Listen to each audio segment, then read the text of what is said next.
കഴിഞ്ഞ ദിവസം നടന്ന ഫയർ വുമണിൻ്റെ പരീക്ഷയിൽ ഇന്ത്യൻ ജോഗ്രഫിയുടെ നിന്നും വന്ന ക്വസ്റ്റ്യനുകളുണ്ട്. ആ ചോദ്യങ്ങൾ ഏത് ഭാഗത്ത് നിന്നും വന്നത് എന്ന് ബന്ധപ്പെട്ടാണ് നമ്മളെന്താണ് ഇന്നത്തെ ക്ലാസ്. അപ്പോൾ അതിൽ ഒന്നാമത്തെ ക്വസ്റ്റ്യനാണ് താഴെ പറയുന്നവയിൽ ഖാരിഫ് വിള സീസണുമായി ബന്ധപ്പെട്ട മാസങ്ങൾ ഏതെല്ലാം? April, June, September, October, March, December, February. Answer ഏതാണ്? ബി, ജൂൺ മുതൽ സെപ്റ്റംബർ വരെയുള്ള മാസമാണ്. ഈ പറയുന്ന ചോദ്യം എവിടെ നിന്ന് വന്നു എന്ന് ചോദിച്ചു കഴിഞ്ഞാൽ ഇത് 7ാം ക്ലാസ്സിലെ ടെക്സ്റ്റ് ബുക്കിലും ഉണ്ട്, അതുപോലെ തന്നെ 9ാം ക്ലാസ്സിലെ ടെക്സ്റ്റ് ബുക്കിലും ഉണ്ട്. അതിൽ കുറച്ച് വിശദമായിട്ട് നമുക്ക് മനസ്സിലാക്കുന്നത് അത് 9ാം ക്ലാസ്സിലെ ടെക്സ്റ്റ് ബുക്കാണ്. ആ ടെക്സ്റ്റ് ബുക്കിലെ പാഠഭാഗത്തിലെ ഭാഗം ഒന്ന് ജസ്റ്റ് നോക്കിയാൽ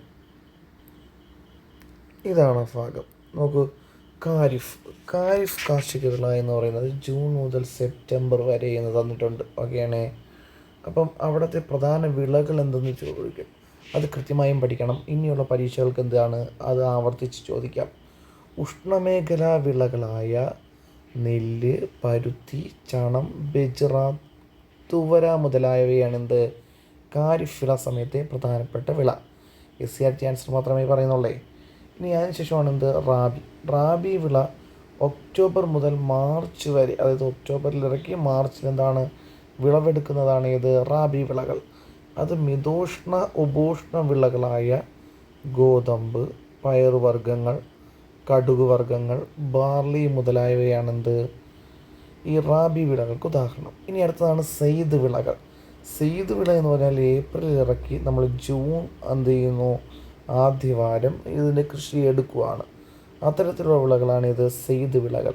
അതിന് ഉദാഹരണമാണ് പച്ചക്കറി, അതുപോലെ പഴങ്ങൾ, കാലിത്തീറ്റ മുതലായവ. ഇനി രണ്ടാമത്തെ ക്വസ്റ്റ്യനാണ് താഴെ തന്നിരിക്കുന്നതിൽ ശരിയായത് ഏത്? 1. ഹിമാലയൻ പർവ്വതനിരകളിൽ നിന്ന് ഒഴുകുന്ന അരുവികളും നദികളും അപ്രത്യക്ഷമാകുന്ന മേഖലയെ ബാബർ എന്ന് വിളിക്കുന്നു. ഓക്കെയാണ്, ബാബർ എന്ന് വിളിക്കുന്നു. അത് ഫ എന്ന് മാറ്റി എഴുതാം കേട്ടോ. ഹിമാലയൻ പർവ്വതനിരകളിൽ നിന്ന് ഒഴുകുന്ന അരുവികളും നദികളും അപ്രത്യക്ഷമാകുന്ന മേഖലയെ ഖാദർ എന്ന് വിളിക്കുന്നു. ഓക്കെ.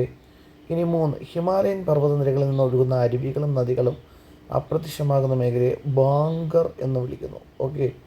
അപ്പോൾ ഇവിടെ ഫാബറുണ്ട്, ഇവിടെ ഖാദറുണ്ട്, ബാങ്കറുണ്ട്. ഓക്കെ.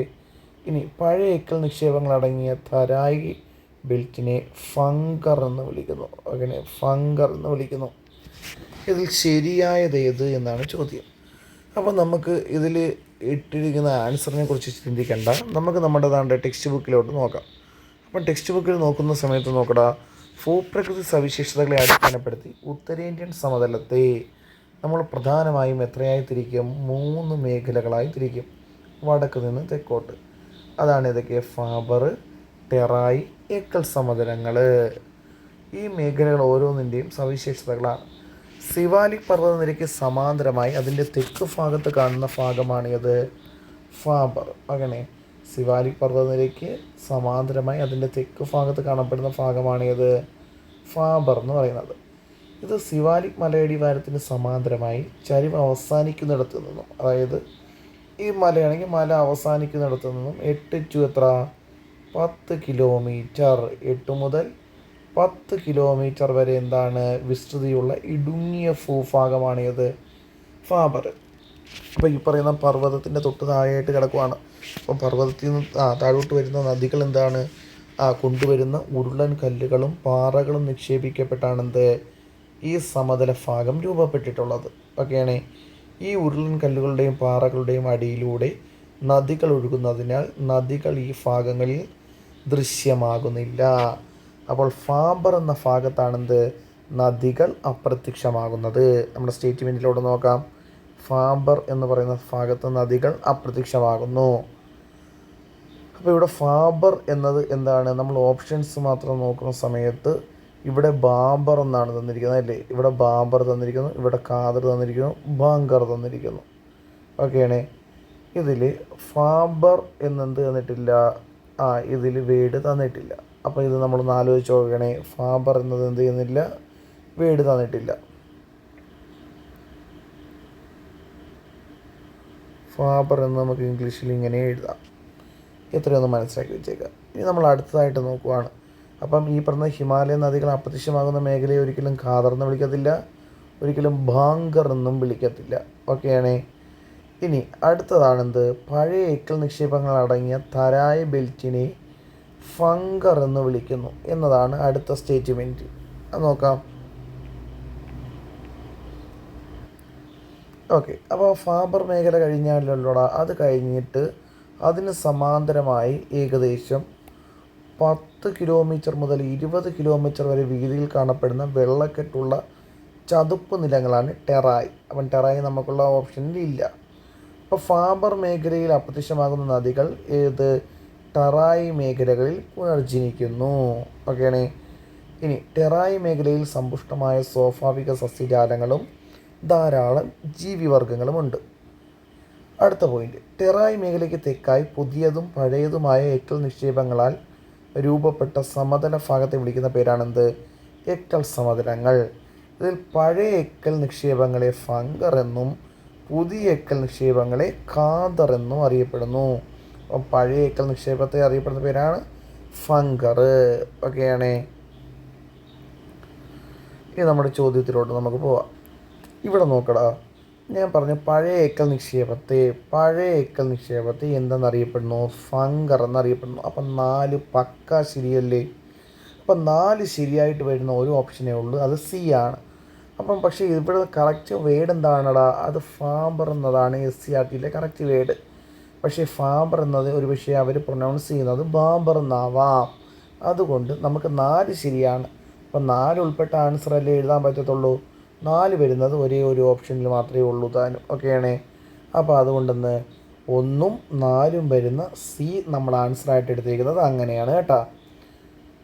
അല്ല നമ്മുടെ SCERT പ്രകാരമാണെങ്കിൽ ഇവിടെ 4 മാത്രമാണ് ശരിയെന്ന് കണ്ട ഒരു പക്ഷേ നമ്മൾ 4 മാത്രം ശരിയെന്ന് എഴുതി വയ്ക്കാം. കാരണം ബാബർ എന്നല്ല ഫാബർ എന്നാണെന്ത് ഈ പറഞ്ഞ നദികൾ അപ്രത്യക്ഷമാകുന്ന മേഖലയെ നമ്മൾ എന്താണ് SCERT ടെക്സ്റ്റ് ബുക്കിൽ തന്നിരിക്കുന്നത്. ഓക്കെയാണേ. ഇപ്പം നമ്മൾ പറഞ്ഞതിൻ്റെ ഒരു ചിത്രീകരണമാണിത്. ഇത് ഹിമാലയ പർവ്വതത്തിൻ്റെ തെക്ക് ഭാഗത്തുള്ള സിവാലിക് പർവ്വതനിര. ഈ സിവാലിക് പർവ്വതനിരയിൽ നിന്നും ആരൊഴുകി വരുന്നടാ, നദി ഇങ്ങനെ ഒഴുകി താഴോട്ട് വരുന്നു. ഈ നദി ഒഴുകി താഴോട്ട് വരുമ്പോൾ നദി ഇഷ്ടംപോലെ പാറക്കല്ലൊക്കെ കൊണ്ടല്ലേ വരുന്നത്. ആ പാറക്കഷണങ്ങൾ നിക്ഷേപിക്കുന്ന സ്ഥലമാണിത്. ആ ഭാഗത്തെയാണ് നമ്മളെന്ത് ഫാബർ എന്നറിയപ്പെടുന്നത്. അപ്പം നദികൾ സ്വാഭാവികമായിട്ടും ഈ പറയുന്ന പാറക്കെട്ടിൻ്റെ മണ്ടയിൽ കൂടെ പോകാൻ പറ്റാത്ത ഇതിൻ്റെ അടിയിൽ കൂടെ ഇങ്ങനെ ഒഴുകി താഴോട്ട് വരും. ആ നദികൾ വീണ്ടും പ്രത്യക്ഷമാകുന്ന സ്ഥലമാണിത് ടെറായ്. ഈ ടെറായ് ചതുപ്പ് നിലമാണ് കേട്ടോ. ഈ ടെറായ് എന്താണ്, ചതുപ്പ് നിലമാണ്, ചതുപ്പ് നിലങ്ങളാണ്. ഇവിടെ എന്താണ് സസ്യജാലങ്ങളൊക്കെ തഴച്ച് വളരുന്ന ഭൂപ്രദേശമാണേത് ഈ പറയുന്ന ടെറായ് എന്ന് പറയുന്ന സ്ഥലം. സസ്യജാലങ്ങളൊക്കെ തഴച്ച് വളരുന്ന പ്രദേശമാണ്. ഇനി അതിനും തെക്കായിട്ട് കാണപ്പെടുന്ന പ്രദേശമാണെന്ത് ഈ പറയുന്ന എക്കൽ സമതലം. ഓക്കെയാണ്. ഇത് മൊത്തത്തിലാണെന്ത് എക്കൽ സമതലം എന്ന് പറഞ്ഞത്. ആ എക്കൽ സമതലത്തിൽ നദിയോടടുത്ത ഭാഗത്താണ് പുതിയ എക്കൽ മണ്ണ് നിക്ഷേപിക്കപ്പെടുന്നത്. ആ മണ്ണിനെ വിളിക്കുന്ന പേരാണ് ഖാദർ. അത് കഴിഞ്ഞ് ഇങ്ങോട്ട് കിടക്കുന്ന ഇതാണ് പഴയ എക്കൽ നിക്ഷേപം. അതിനെ വിളിക്കുന്ന പേരാണ് ഫംഗർ. ഓക്കെയാണേ. ഇനി നമ്മുടെ അടുത്ത ക്വസ്റ്റ്യനാണ് ഇന്ത്യൻ ഉപദ്വീപീയ പീഠഭൂമിയിലെ രണ്ടാമത്തെ ഏറ്റവും വലിയ കൊടുമുടി ഏത്? നമുക്കറിയാം ആനമുടിയാണ് ഇന്ത്യൻ ഉപദ്വീപീയ പീഠഭൂമിയിലെ ഏറ്റവും വലിയ കൊടുമുടി. ആനമുടിയുടെ ഉയരം 2695 മീറ്ററാണ് ആനമുടിയുടെ ഉയരം. ഇത് സ്ഥിരം പ്രീവിയസ് ക്വസ്റ്റ്യനാണ്. ഈ പറയുന്ന ആനമുടിക്ക് ശേഷം ഇന്ത്യയിലെ അതായത് ഉപദ്വീപീയ പീഠഭൂമിയിലെ ഏറ്റവും ഉയരം കൂടിയ കൊടുമുടിയാണ് അത് ദോഡാബേട്ടയാണ് കേട്ടോ. ദോഡാബേട്ട. ഇവിടെ നോക്കണേ, തെക്ക് കന്യാകുമാരി മുതൽ വടക്ക് ഗുജറാത്ത് വരെ ഏകദേശം 1600 കിലോമീറ്റർ നീളത്തിൽ വ്യാപിച്ച് കിടക്കുന്ന പശ്ചിമഘട്ട മലനിര. ഈ മലനിര ഡെക്കാൻ പീഠഭൂമിയുടെ ഏത് ഭാഗത്ത്? പടിഞ്ഞാറൻ അരികിലാണ്.